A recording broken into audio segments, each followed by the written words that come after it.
Hey guys, so this talk is about advanced TypeScript. So these are just the learning notes, my personal learning notes that I've been doing about a few advanced topics in TypeScript.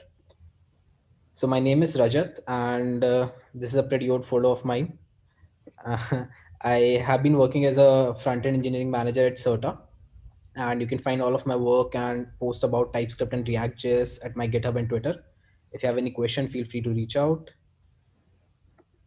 We'll quickly dive into the agenda. So we'll talk about three things today. First is the type guards. So type guards is a feature of TypeScript that lets you leverage type checking at runtime. So TypeScript is just compile time, but type guards lets you leverage some of the features of TypeScript at runtime. Then we'll talk about writing test cases for your types. So this is something that not a lot of people are doing right now, but we'll talk about why should we do it and how can we do it very easily without wasting a lot of time. And lastly, we'll talk about idiot proof switch statement. So these are just switch statement that gives you error in TypeScript if you forgot to handle a particular case. Instead of breaking at runtime, it gives you error at the compile time.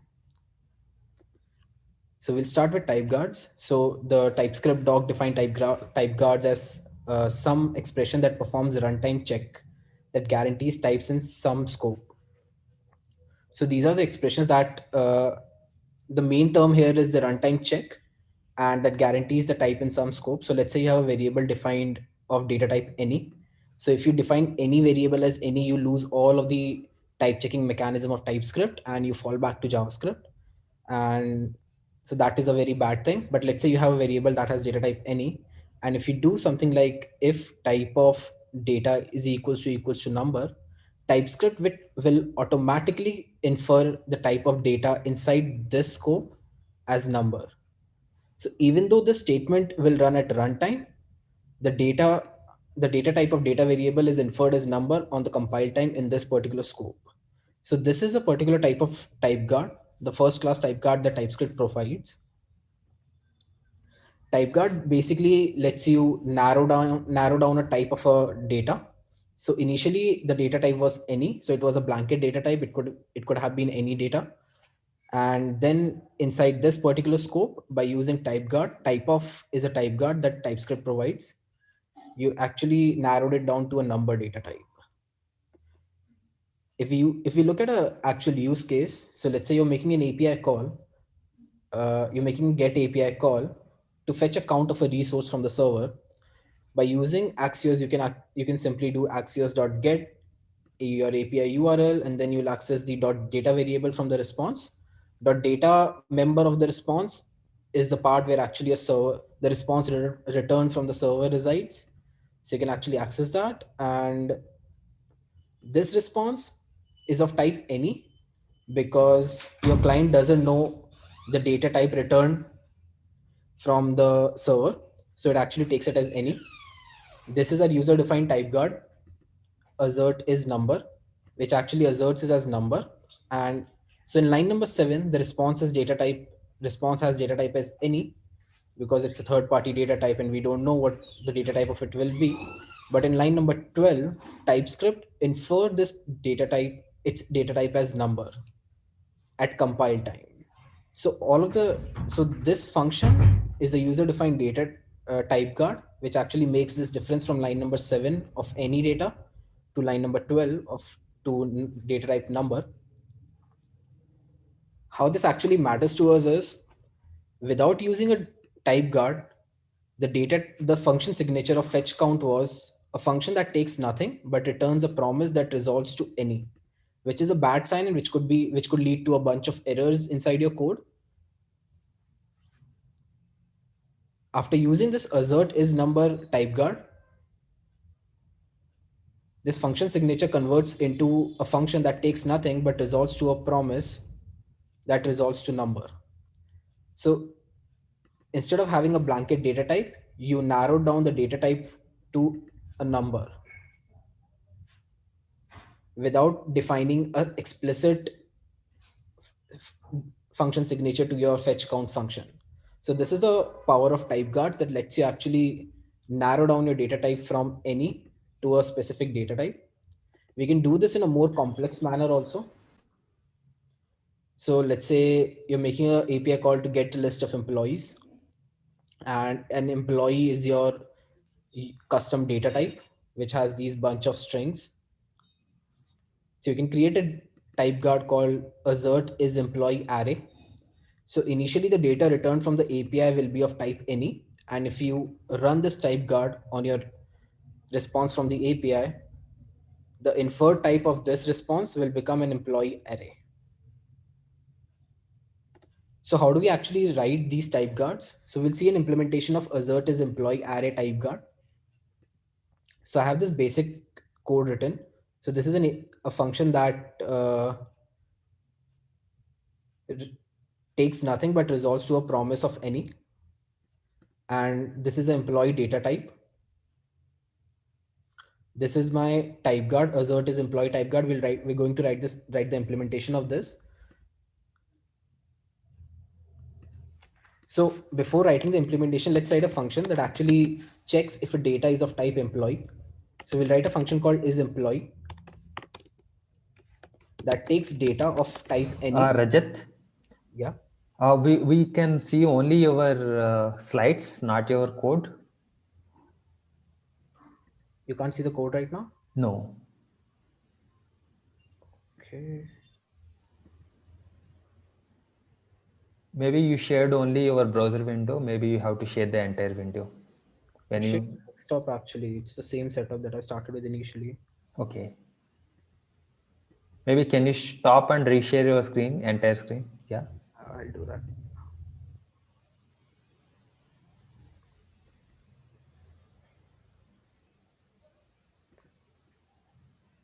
Is it with, No. wait, Can you share your screen? yeah, I'll start. Can you see it Yes. now? Yeah, now we can see your screen. Can you switch to your slides also once? I'll try. Actually, I moved on to the full screen view. That's why it might have been the Okay. case. I'll just make it screen. Can you see the slides now? No, we are seeing only your code. Uh, okay, maybe when you are sharing, share your entire screen, not just one particular window. Okay. When you click on the yes, yes, Slides code. yes. Can you switch to code? I switched to code. No, we are seeing only our Share the complete screen. Give me a second. yeah. When you click on the share screen, right? Choose the entire desktop. Got it. Yep.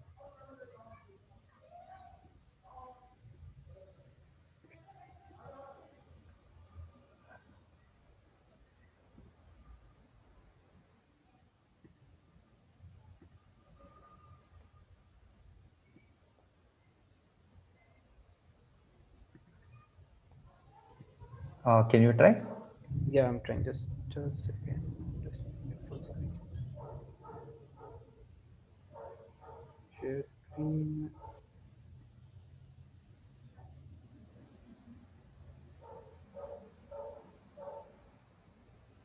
Can you see the code now? Yes. And the slides? Yes. Yes. Awesome. Perfect. Yeah. So I'll just rewind back 2 minutes. So I have this function called get employees that has this function signature of it takes it takes nothing as an input but returns a promise that resolves to any. And we have a data type, a custom, a user defined type called employee, which has these following members: ID, employee name, and etc. etc. So what we are going to do is we're going to write assert is employee array type guard, which will actually help us narrow down the data type of this function. So right now it resolves to any, it should resolve to employee data type, employee array to be specific. So we'll write a is employee function that takes any data of type any. So it takes data of type any because it takes the response returned from the API as an input and we don't know its data type. So we specify it as any and we return we actually define its data type as data is employee,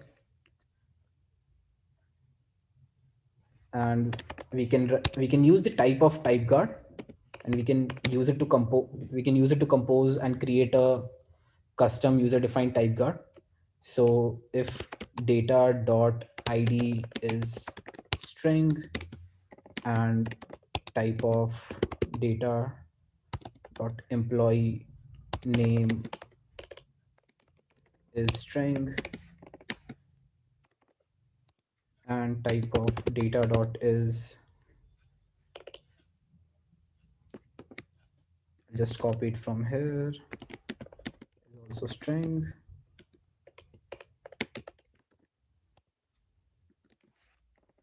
And let's just remove these two keys to make it a bit faster. So this is employee is a function that takes data of type any because it takes the response from the API and asserts your data type, or asserts, or more specifically type guard your data to be of type employee. Now let's write this function assert is employee array. So instead of receiving one employee from the API, we are just receiving an array of employees. So we'll do this. We'll first define its return type, asserts data is employee. So what this return type means is if the data employee array, if the data that that the function is taking as input is not of type employee array, it will throw an error.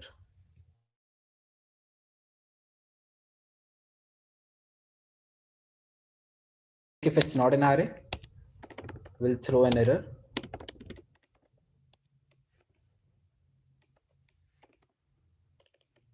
And we can write user friendly error messages, expected array but received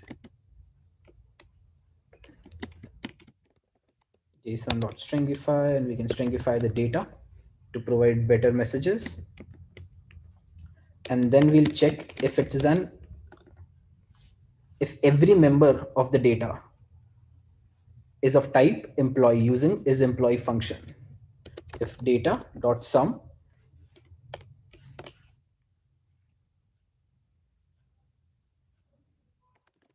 item is employee, and we'll check the negative of his employee item, will throw an error.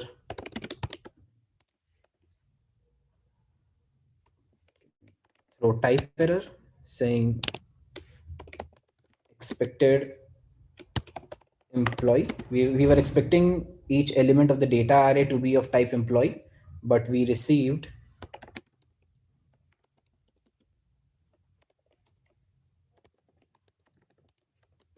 we can again json.stringify and print this. So once we have done this, if we now check the data type of this get employee function, you can see it has been narrowed down to employee array. Employee array. Initially, it was promise that resolves to any. Now it's a promise that resolves to an employee array. And this is possible at runtime also, because if you receive an array, if you receive a data which is not of type employee array, it will simply throw an error. You can catch these error and send it to your Sentry or something, that your error logging mechanism that you have, and this will provide you type safety at runtime. You can make it more generic by using this. So what we're doing here is we are checking if assert is employee array. We are checking if every data is of type employee array. We can make it more generic to make the data type as a generic argument. So we can write a function called assert is type array. It could be an array of employee type. It could be an array of number. It could be an array of string. It could be an array of any custom data type that you want. And you can use this utility as a custom utility across your whole code base. So it again takes a data of type any. And now as a second argument, it takes a check that it has to run. That check is a function that takes data of type any and return data is t. It is similar to the previous function that we wrote. It's written here also. It has the same signature as isEmployee. So isEmployee is a function that takes data of type any and return data isEmployee. And we are doing the same here. But instead of specifically specifying the data type, we are using Typescript's generics so that we can use it for any function that we want, any type that we want. And now we can do exactly the same things. Since we are checking for an array, the first check has to be an array. Array.isArray data. If it's not, we'll again throw error. We can copy the same error from here. And now, instead of doing specific data checks, we can use our check function.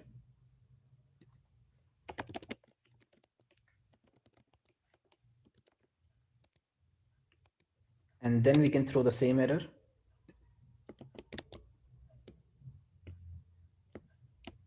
And instead of employee here, you can write a generic message, unexpected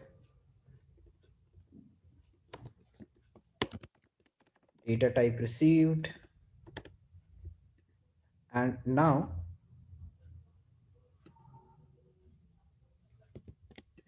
you can define its return type also.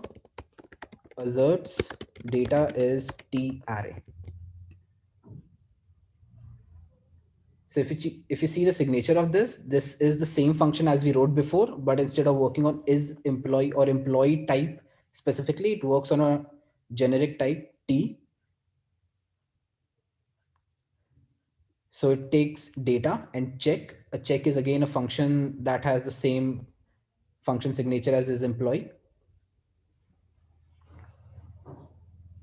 Now you can use it to create any specific function. Let me remove this. So now I've created assert is employee by passing the data, and the value of check function becomes is employee function that we have defined on top.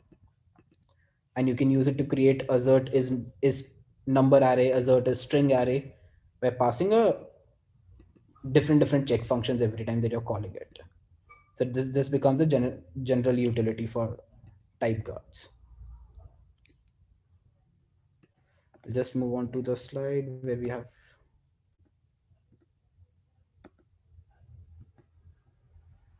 So there are other examples of type guards that TypeScript provides as a first class member. Type of, we have already seen type of. So when we say type, so let's say we have a function that takes a value argument that could be of type function, date, and number array. So this is a very big blanket set of data types. And if you want to actually perform some functions on it inside your function from line number 2 to 15, we have to narrow down the types. And that's where your type guards come into role. So you can say type of value is equals to function. So inside the scope from line number 2 to line number 5, the value will always be of type function. You can even use instance of. So when I say value instance of date, inside the scope from line number 7 to 10, value will always be of data type date. You can even use array.isArray. So when I say array.isArray on the value input that I'm receiving from this function, the data type inferred will be automatically of type number array, because this is from the possible data types of the input that you have defined earlier. So typeguard is just a way to narrow down a bigger set of data types to a smaller set of data type, or to a very specific data type that lets you actually perform functions on that data. So when I say this is date, inside the values of type date inside line number 7 to 10, I can actually run every possible function that is possible on date on the value without TypeScript complaining about it. But if I do the same thing on line number 2, or above the line number 2, TypeScript will complain about it, because it could be of type function also and of number array also. We can't run date functions on function or on a general function or a number or an array of numbers. The next thing that we are going to talk about is tests for your types. Why do we want to write tests for your types? Types are also code that actually change over time. So you have a generally in a very large code base, you have a file where you declare most of your generic types, and you use them across your whole code base. And as and when your business requirement changes, you keep adding keys to the data types. You're changing the data type of any member inside that data type, or you keep removing keys, or you keep moving keys optional or something like that. And you have to make sure that the previous code and the code that you'll be writing further will not break according to that, your changes in the types. That's why you need tests for your types. So how do we actually write tests for your types? We can't use jest. Why can't we use jest? Because jest actually runs on your compiled code. Jest actually runs on your JavaScript code, which gets compiled from Typescript. So it loses all of the type information. You can't write tests for your types using jest. So we'll be using a library called TSG to write tests for your types. So I already have a small code snippet here that is a React component called select. So it's a simple select bar drop down option. I've defined the props of it. So it takes a prop called options, which is an array of value and label. Value could be string actually, and label can be React node or a string.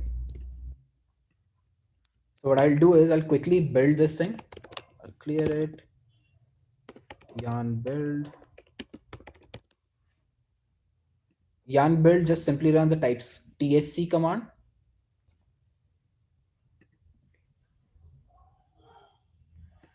Okay, it gives me, I just think I didn't save this file. Okay, let's rerun this. Yeah. So it runs a TSC, the yarn build command runs a TSC command that generates, compiles all of my TypeScript into JavaScript and move this, and the compiled code gets saved inside this just directory. It has the type definitions as well as the compiled JavaScript code and the source maps. So what we are going to do is we are going to create a new directory called test hyphen types. This will contain all of the test cases for our types, and create a file called index.d.ts. So this is the bare minimum requirement for TSD library that runs your test cases. So it expects a index.t.ts inside the folder where you're running all of your test cases. And this is where it will import all of your types that you want to write test cases for. So I'll simply do export star from test. So I'll export every type that has been exported inside test, and I'll just re-export them inside index.d.ts. And I'll write, I'll create a file that I will write in my test cases in. So index.test-d.ts. It's just a naming convention. So every file that you're writing that has test cases, you can use this format to create your file names. I'll simply import the types that I want to write test cases for. Option, let's write the test cases for option. From my TSG library, there are two helpful utilities that actually lets you write test cases: expect assignable and expect not assignable. And then you can simply write test cases like expect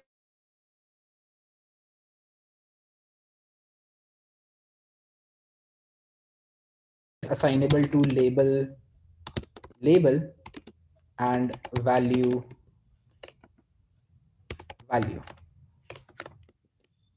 So label is of type string and value is of type string. It does not give you an error here because your option actually is assignable to this type. Your value could be a string and a label could also be a string.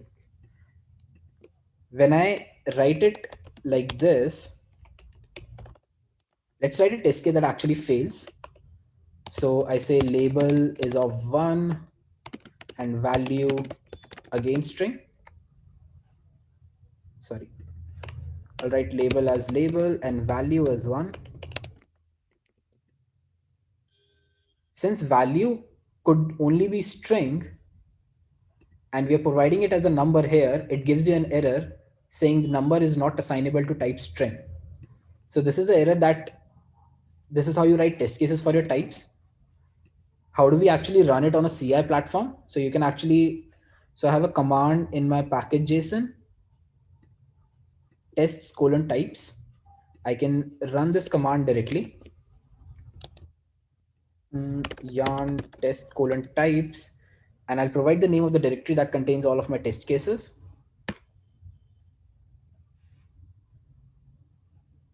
And it gives me an error saying type number is not assignable to type string, which is fine because we were intentionally trying to write a failing test case. Here we can use expect not assignable, which means option type could not be assigned to this. So we're writing a negative test case here. And if we rerun it, now it works fine. So this is how you can write test cases for your types. So the idea is keep writing test cases iteratively for your types. So as and when your type changes, keep adding test cases. If you add a new member inside your type, add a test case for that member. If you make a member optional um, by using question mark, write a test case for that actually expects it to be an optional member. Just keep doing this iteratively. Keep improving your test cases iteratively. Moving on to the slides. Yeah. So the final thing that I want to talk about is idiot-proof switch cases. So switches are generally considered as anti-pattern.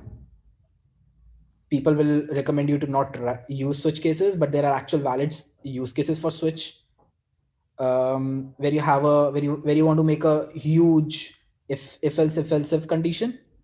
So sorry. So in our current code base, we render field on a basis of field type. So we have generic forms, we render field on the basis of field type, and we have like 35 type field types of field types. So we actually use a huge switch case for that. The problem here is, how do we actually make sure that we add a case for every type that we want to handle? How do we not forget to handle a case in a switch case? So let's see the problem in code. So you have the smart switch. I'll just close everything. Yep. So what it does is you have a type called field type, which could be of a single select or checkbox. And you have this function called get field component string, which takes field type as an input. And depending on the field type, it will return the name of the component that you want to render. So if your field type is single select, you want to render the select component. If your field is checkbox, you want to render the checkbox component. Now, and if it goes into default, which it should never, it will throw a runtime error, which is a perfectly valid thing to write.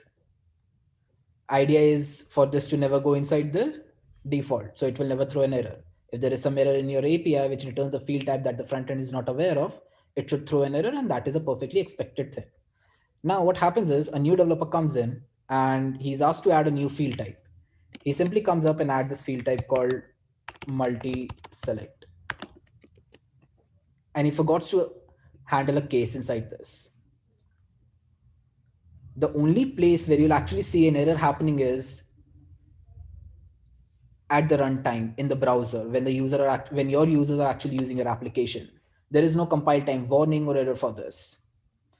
You can Now you can actually leverage TypeScript to do that, to handle it and give you compile time warnings by simply subclassing your error. So we'll create a new error called unreachable with the proper spelling. Unreachable error, which extends the error class. And inside this constructor, instead of taking just one argument string, it will take two arguments, val of type never and message of type string. I'll come back to this first argument, but this is actually what enables us to do idiot proof switch in the first place. And we'll call super with uh, with any string that we want. So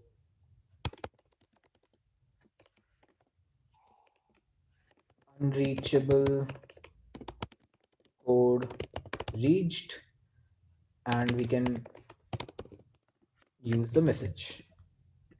We can even print the message that was provided inside this code. And now we can just simply replace this with this error that we are writing here. But before replacing, one let's quickly see one very interesting thing.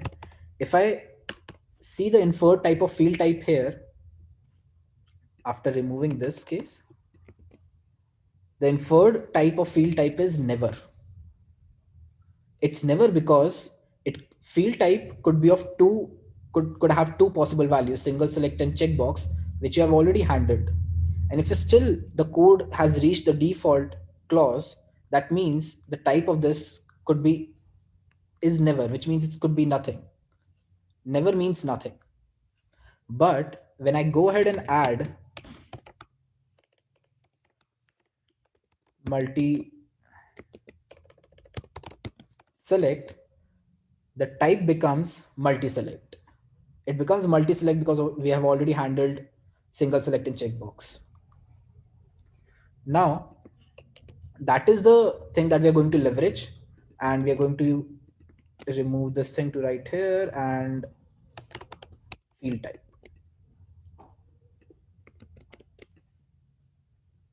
So initially it works, everything is working fine. It's expecting unreachable error, expects never. In the first argument, it's getting never because we've handled both of the types in the first two cases. And now if we add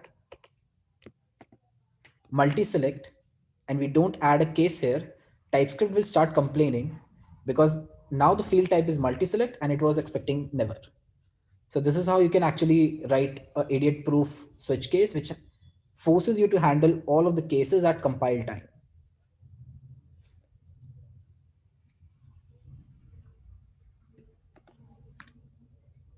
So thank you. That was it. And if you have any question, feel free to reach out my Twitter or GitHub. You'll find all of this code at GitHub. I'll share the repository link also in some time.